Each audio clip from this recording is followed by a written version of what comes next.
Did you know that while many new Etsy shops may struggle, there is no widely cited or officially confirmed statistic that exactly 80% of new Etsy shops selling digital products fail to make a profit in their first year? Profitability varies widely and depends on many factors. And the biggest reason isn't a lack of talent or effort. It's a critical, seemingly zero-cost mistake made right at the start.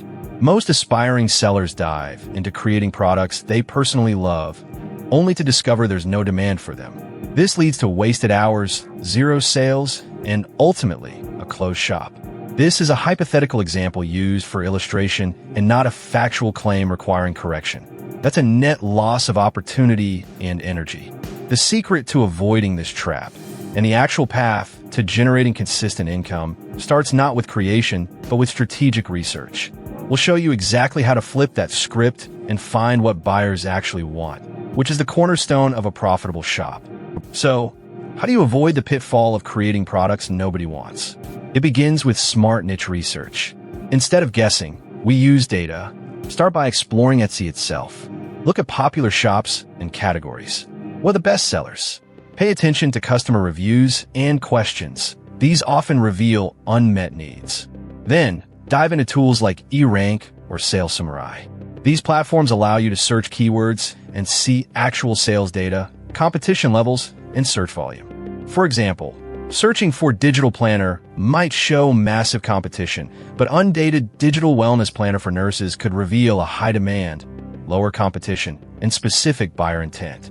Aim for a niche that balances healthy demand with manageable competition. This isn't about reinventing the wheel, but about finding a specific slice of the market you can dominate, and where your unique product can truly shine.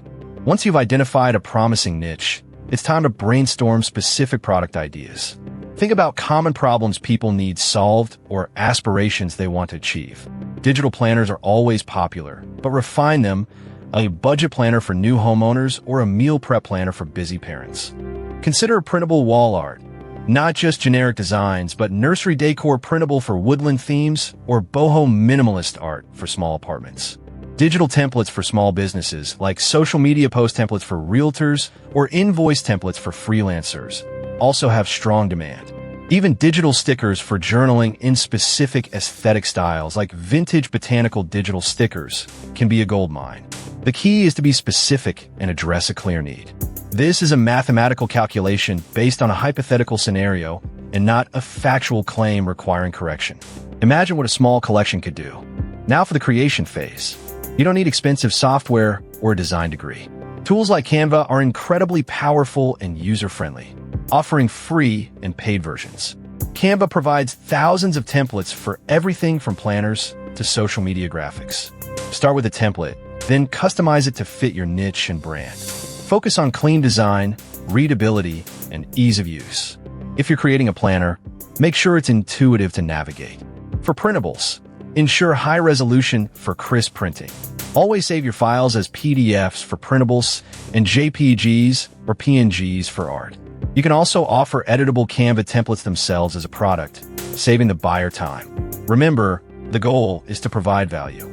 The sentence is cut off. No factual claim is made. .mes a month can bring in $350. The beauty is you create it once, and it can sell indefinitely. This upfront work pays dividends for months or even years. Setting up your Etsy shop is straightforward. First, choose a memorable shop name that reflects your niche. Then, you'll go through the steps of creating your seller account. The initial listing fee for each item is just 20 cents, and it lasts for 4 months. This minimal upfront cost makes digital products incredibly accessible. When uploading your products, craft compelling titles that include your keywords. For example, instead of budget planner, use printable monthly budget planner for financial goals, debt tracker, savings tracker. Write detailed descriptions highlighting benefits, not just features. Explain who the product is for and how it will help them. Use high-quality mock-ups to showcase your product. Placeit or Canva have excellent options. Professional mock-ups make your digital product feel tangible and more appealing. A well-structured listing significantly impacts whether a buyer clicks or scrolls past, directly affecting your potential earnings. Pricing your digital products can feel tricky, but it's crucial for profitability. Don't undersell your value. While it's a digital product, the time, skill, and value it provides are real. Research competitors in your niche. Or similar products selling for. If a printable budget planner is typically $8 to $12, price yours within that range. Consider offering bundles. A set of 3 coordinating printables for $15, instead of $7 each, can increase average order value. Seasonal sales and promotions can also boost sales. For example, offering 20% off during a holiday weekend. Remember, Etsy takes a 6.5% transaction fee on the sale price, plus payment processing fees, typically 3% plus 25 cents. So, if you sell a $10 product, you'll net roughly $8.80 after fees. Price strategically to ensure a healthy profit margin after Etsy's cut. The more value you provide, the more you can justify a premium price. Etsy SEO is how buyers find your products. It's not magic. It's about using the right words. Your product titles, descriptions, and most importantly, your tags are your SEO powerhouse. Think like a buyer. What would they type into the search bar? Use long-tail keywords, phrases of 3 or more words, like editable wedding invitation template or daily gratitude journal printable. Fill all 13 tag slots with relevant keywords. Don't repeat words unnecessarily. Instead, use variations. For instance, if you sell a budget planner, use budget planner, financial tracker, money organizer, printable finance, etc. The more relevant keywords you use, the more chances you have of appearing in different searches. Regularly review your shop stats to see which keywords are driving traffic. This iterative process of optimizing your listings is what separates the thriving shops from the struggling ones, making a huge difference in organic visibility. Here's a common marketing myth. If you build it, they will come. Many new sellers believe simply listing products is enough. It's not. While Etsy SEO helps, proactive marketing amplifies your reach. Social media platforms like Pinterest and Instagram are perfect for showcasing digital products.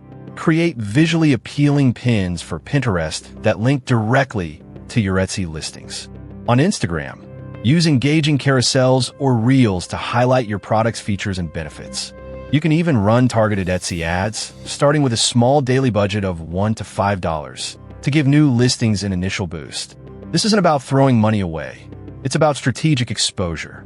Even if you only spend $30 a month on ads and it brings in an extra $100 in sales, that's a positive return. The goal is to get your products in front of potential buyers beyond just Etsy's internal search. A little push can create a significant ripple effect. Excellent customer service is paramount for building a reputable shop and securing repeat business.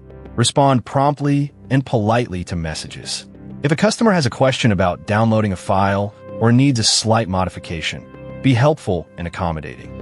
Providing clear, concise download instructions with every purchase can prevent many common issues. A simple, friendly message sent after a purchase, thanking them and offering assistance, goes a long way. Happy customers are more likely to leave positive reviews, which significantly boost your shop's credibility and search ranking. Imagine a buyer struggling to download their file. A quick, clear response from you not only resolves their issue, but turns a potentially negative experience into a positive one. This personal touch, even for digital products, builds trust and encourages future purchases, transforming one-time buyers into loyal patrons. Once you've made your first few sales, it's time to think about scaling. This means diversifying your product offerings and optimizing your workflow. Don't just stick to one type of digital product. If your planners are selling well, consider adding coordinating journals, trackers, or even digital sticker sets. Look for logical extensions within your niche. Automate as much as possible.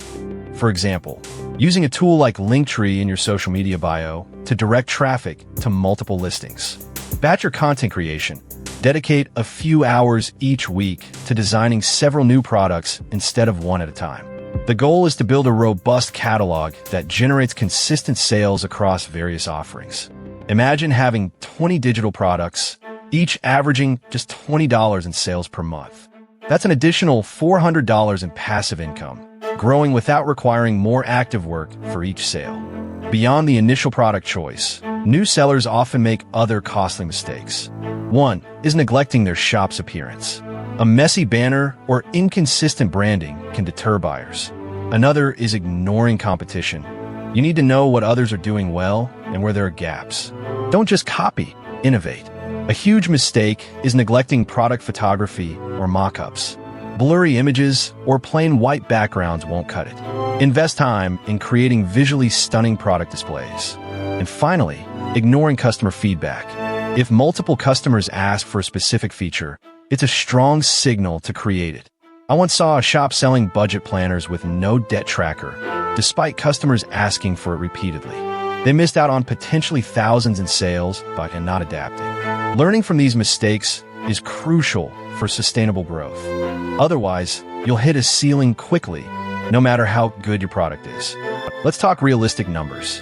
Starting with zero experience, you could reasonably expect to make your first few sales within a month, potentially earning $50 to $150. With consistent effort, dedicating 5 to 10 hours a week to product creation and marketing, many sellers reach $300 to $500 per month within 3 to 6 months. Some highly successful shops in specific niches, with hundreds of listings and strong marketing, can generate $2,000 to $5,000 plus monthly. But that's after a year or more of dedicated work. Your initial investment is minimal. The 20-cent listing fees, maybe a Canva Pro subscription for $12.99 per month, and optionally a small ad budget. Your profit margin for digital products is incredibly high, often 90% or more after Etsy fees, because there's no inventory, shipping, or material costs. It's one of the most cost-effective ways to start an online business, offering significant returns for your time and creativity. The biggest takeaway here is that success on Etsy with digital products isn't about luck, it's about strategic execution, finding demand, creating value, and smart marketing. Don't fall into the trap of building products in a vacuum. Start with research, commit to quality, and engage with your audience. If you're now wondering how to take your existing skills and turn them into multiple digital products for various platforms, not just Etsy, then make sure to check out our video on 5 hidden skills you already have that can make you $1,000 a month. And if you found this breakdown helpful, please subscribe for more realistic side hustle strategies.